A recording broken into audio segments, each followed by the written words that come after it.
முஸ்லிம் பெண்களுடைய ஆடைகள் இன்று அவர்கள் விரும்புவது ஆடையாகிவிட்டது. அவர்களுடைய உடலை வெளிப்படுத்துவதை இன்று கண்ணியமாக கருதுகிறார்கள். அல்லாஹ் அனுமதித்த, அல்லாஹ் அவர்களுக்கு கண்ணியமாக கூறிய ஹிஜாபை அணிவதையெல்லாம் அவர்கள் இன்று இழிவாக பார்த்து விட்டார்கள். ஒரே ஒரு செய்திதான், அறிவுரையாக அல்ல, சிந்தனைக்காக. சமூகத்துடைய ஆண்களும் பெண்களும், நானும் நீங்களும் இந்த செய்தியை கொஞ்சம் சிந்தியுங்கள்.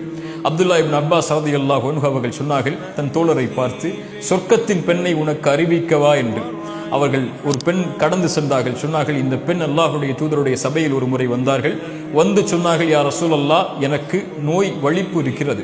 நோய் வலிப்பு ஏற்பட்டால் என் ஆடைகள் விலகிக் கொள்கிறது மக்களுக்கு முன்னால். எனக்காக அல்லாஹ்விடத்திலே துஆ செய்யுங்கள். அல்லாஹுடைய தூதர் சொன்னார்கள், பெண்ணே, இதற்காக அல்லாஹ்விடத்திலே துஆ செய்கிறேன். அல்லாஹ் அந்த நோயை நீக்கி விடுவான். ஆனால் பொறுமையை கடைபிடித்தால் அல்லாஹ் உனக்கு சொர்க்கத்தை கொடுப்பான், தேர்ந்தெடு. அந்த பெண் சொன்னார்கள், யா ரசூலுல்லாஹ், நான் பொறுமை காக்கிறேன், சொர்க்கம் எனக்கு கிடைக்கட்டும். ஆனால் அல்லாஹுடைய தூதரே, நான் மக்கள் மத்தியில் இருக்கும்போது வலிப்பு நோய் ஏற்பட்டால் என் ஆடை விலகிக் கொள்கிறது, நான் என்ன செய்வது? அதனால் மக்கள் என்னுடைய அங்கங்களை பார்க்கக்கூடிய சூழல் ஏற்படுகிறது.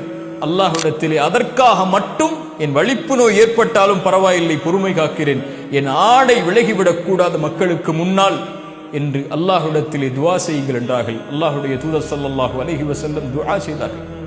சுப்ஹானல்லாஹ், அல்லாஹுடைய தூதர் அந்த பெண்ணை சொர்க்கத்தின் பெண் என்று நபித்தோழர்களுக்கு அறிமுகப்படுத்தினார்கள். அல்லாஹு அக்பர். யோசித்து பாருங்கள் கண்ணியத்துக்குரிய நண்பு சகோதர சகோதரிகளே, ஹிஜாபை நீக்கி வாழக்கூடிய பெண்களே, அல்லாஹ் அலங்கரித்த, அல்லாஹ் அழகாக்கிய உங்களுடைய உடலை உங்களுக்கு தகுதியான ஆண்களுக்கு மட்டும் வெளிப்படுத்துவதிலிருந்து விலகி இருக்கக்கூடிய பெண்கள் இந்த செய்தியை சிந்தித்து பார்க்கட்டும்.